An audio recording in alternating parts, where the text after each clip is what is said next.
Idiots, what idiot? Hey, yeah. Hey, yeah. Hello. My name is, start again. Hello. My name is Justice Starco. Today I'm talking to you about a random thing off the top of my head. Let's see where we go with this. No pressure, easygoing, light and fluffy like pancakes. I'm speaking to you on the subject of Pastor. Today's my sermon is entitled. It's it's not like that. I'm speaking to you today about treasure. We're out of focus. There you go. Oh, that looks even better. Yeah. Hi, my name is Justice Circle, and this is the That Which Is Good podcast where you think good, you do good, and like that's really good. Like in my opinion, it's good. Anyways, yeah, we're talking about treasure in your heart. So interesting story. There's a story about a guy. He's in a field, and in the field he finds that there's something like really valuable in that field, and he's like, man, I'm gonna buy the field, and so I can get the valuable thing. But he didn't even buy the field to buy the field. He bought it so he can get the valuable thing. Anyways, to the point of he was willing to do like everything. Like he was so desperate for it. He was so like enticed by whatever was valuable to him. He was so like enthralled by it. He was willing to sell everything he had just so he could buy this field.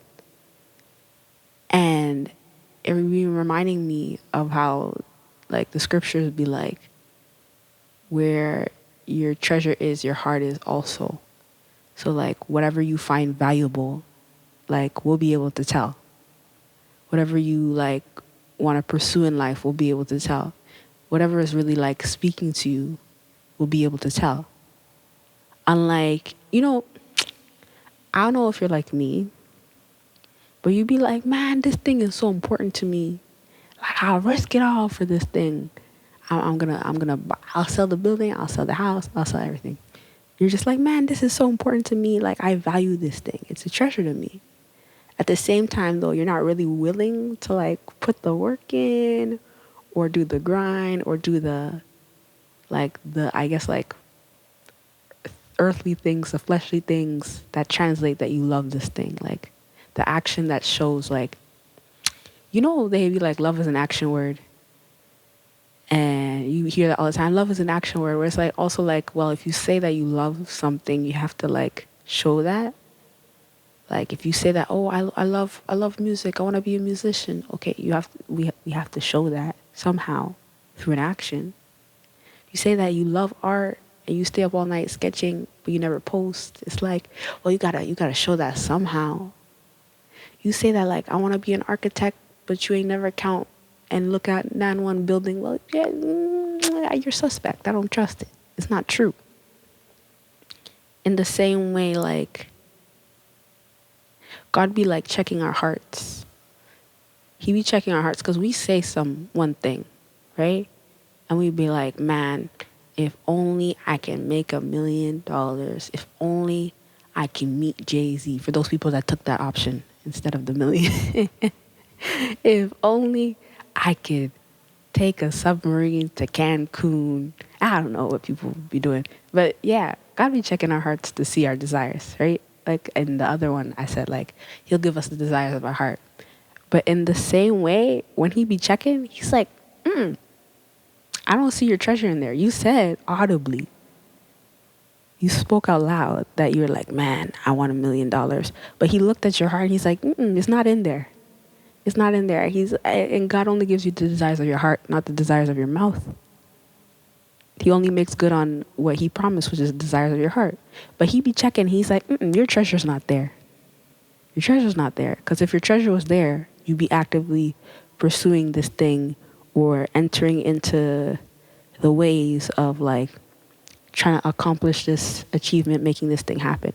And it's not even like, okay, you're doing the whole nine. It's like you wanted to write a book. So you got signed by Oprah and them, and now you're releasing a book like that. Nah, sometimes it's just like, are you like working on like a manuscript? You know what your table of contents would be?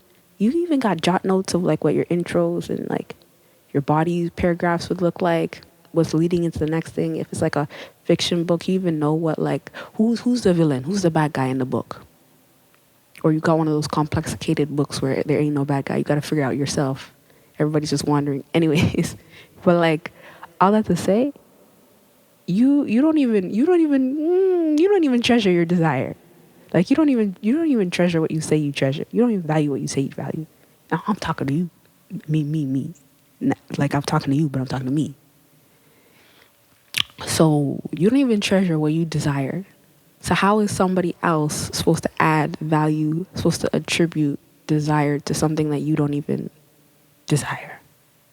It's like it seems like it's just practical enough, but man, sometimes simplicity is not.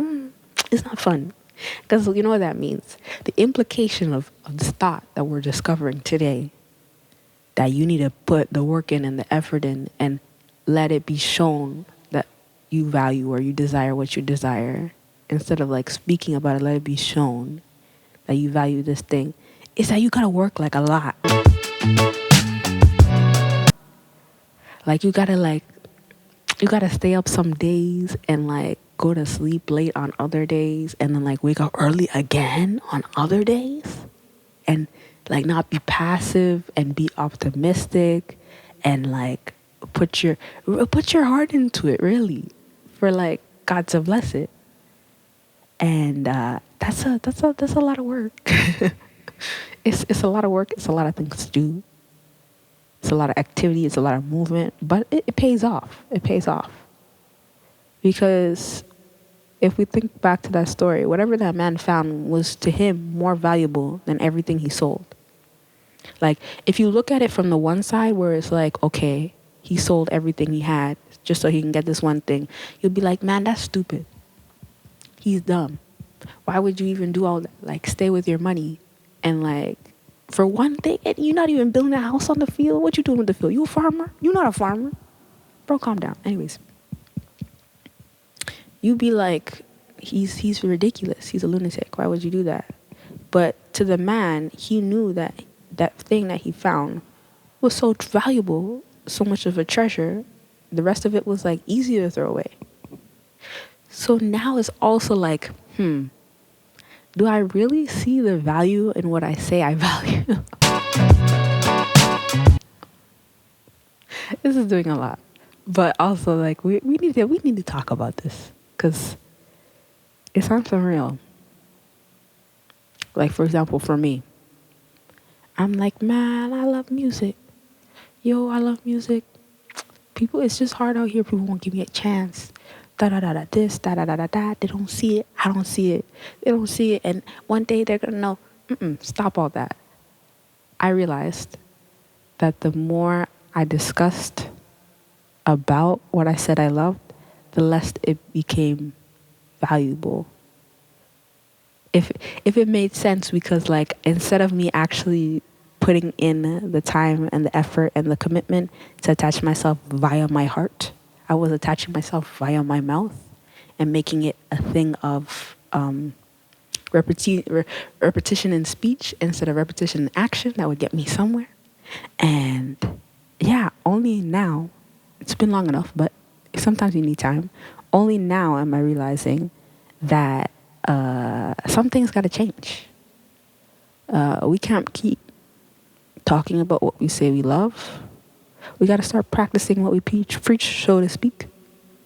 Got to start practicing what we preach and being available for whatever it is that we say we want to be available for.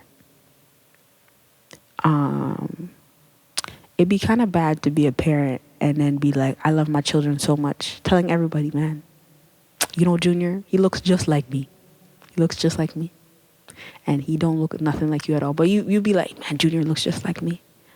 He's the most likely me. We relate so well. Like, me and Junior were born to be, like, I was born to be his parent.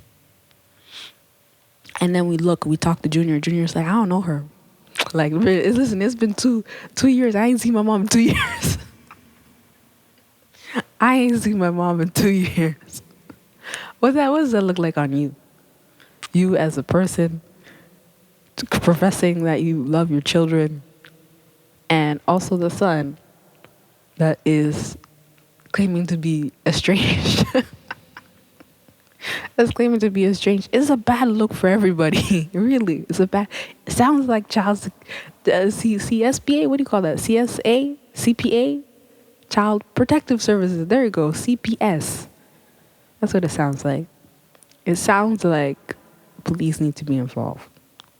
But all that to say, it's better to treasure what you have in action, not by words. Just leave all the chit chatty talk, snicky snack, paddle waddle in the. I'm going off now. In the trash. Let's leave it in 2023. Let us decide to keep our hearts where our treasure are, in words and in actions. So what's the plan now? What's the plan? Ooh, the plan.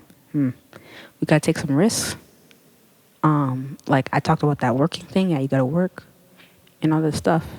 And also keep yourself accountable in some way. Tell somebody.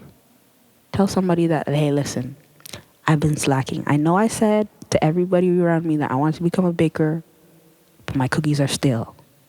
I don't know what to do about it. And when you tell somebody, you tell that person, man, I really need to work on this cookie recipe. What they'll do is they can be accountable. You can be accountable to them. Let them know, hey, on Mondays, Tuesdays, I'm working on cookies. And they'll be like, fine, make sure you bring me some. And then that way you'll have some type of system in order to engage yourself. Not only accountability, but like the system word, I heard that systems work really well. What are systems? It's basically like programs, like you're programming yourself. So you're like, I'm going to lose 10 pounds in 3 months. So your system would be, I'm going to go to the gym twice a week and do arms, legs, everything else you can forget about it. Okay, I don't know. But like, I'm going to do arms, legs, and triceps, I don't know, biceps, all the body workouts on this day and that day. And I'm going to walk up and down the stairs on Monday and Friday instead of taking the elevator. And I'll take a jog after work on Sunday. I know I'm making it complex, like a lot, but basically it's like a system and a program. Like you get yourself a schedule that you get yourself engaged into. So it's almost like impossible to fail. You be like, man, I'll wake up and then my day starts and then I know by 4 o'clock I have to do this thing. By 3 o'clock I have to do this thing. By 5 o'clock I have to do this thing. It'll hold you accountable as well as the accountability. It's good to program yourself. I'm going to try it. I'm talking about this stuff, but I'm also going to try it because I have to do it too. It's good to program yourself. I think if we can get to the place where we can program ourselves, like you program yourself to set an alarm to wake up and you wake up by that alarm. You program yourself to check your phone when you ain't got nothing else to do. You program yourself to, some of us, to check our account before we go shopping. That's a program. That's a iOS update, okay? Let's do a new iOS update where we also by the way, I'm team Android, but still, let's focus. Let's do a new iOS update where we're able to engage our minds and our bodies effectively to work with our treasure.